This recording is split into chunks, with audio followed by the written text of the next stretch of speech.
just make them drop dead. You a killer. Shower you with all my attention.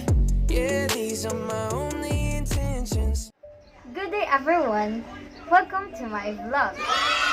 This is Savi Marie El Mondragon from Leyte Normal University, Region 8, Tacloban City. In this vlog is a course requirement to our subject, Building and Enhancing Literacy Across the Curriculum. I know that you are aware about this COVID-19. No matter where you go online these days, there's bound to be discussion of COVID-19 on coronavirus. For anything else, let's define coronavirus. Coronavirus is an infectious disease caused by severe acute respiratory syndrome coronavirus 2, or SARS-CoV-2.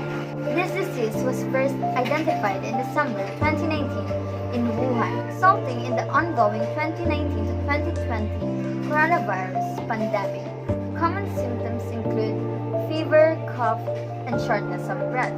Other symptoms may include fatigue, muscle pain, diarrhea, sore throat, loss of smell, and abdominal pain.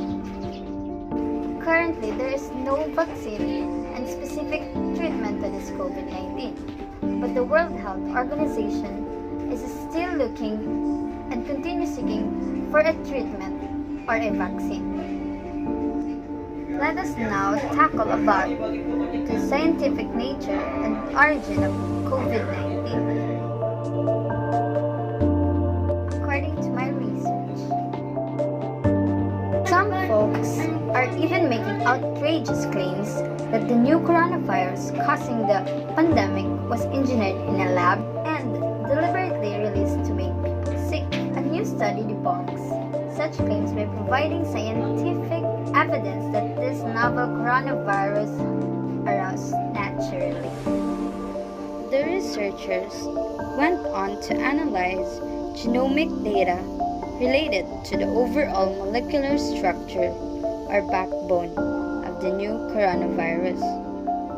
Their analysis showed that the backbone of the new coronavirus genome most closely resembles that of a bat coronavirus discovered after the COVID-19 pandemic began. However, the region that binds ACE2 resembles a novel virus found in pangolins, a strange-looking animal sometimes called a scaly anteater. This provides additional evidence that the coronavirus that causes COVID-19 almost certainly originated in nature. If the new coronavirus had been manufactured in a lab, scientists most likely would have used the backbones of coronaviruses already known to cause serious disease in humans. The researchers don't yet have a precise answer, but they do offer two possible scenarios.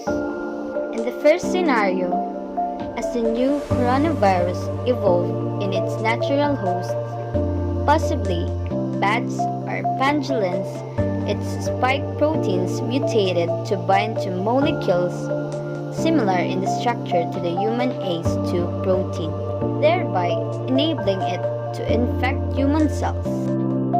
The second scenario is that the new coronavirus crossed from animals into humans before it became capable of causing human disease. Then, as a result of gradual evolutionary changes over years or perhaps decades, the virus eventually gained the ability to spread from human to human and cause serious, often life-threatening disease. There is still no specific scientific nature or origin of this virus, meaning the exact origin of COVID-19 is still unclear.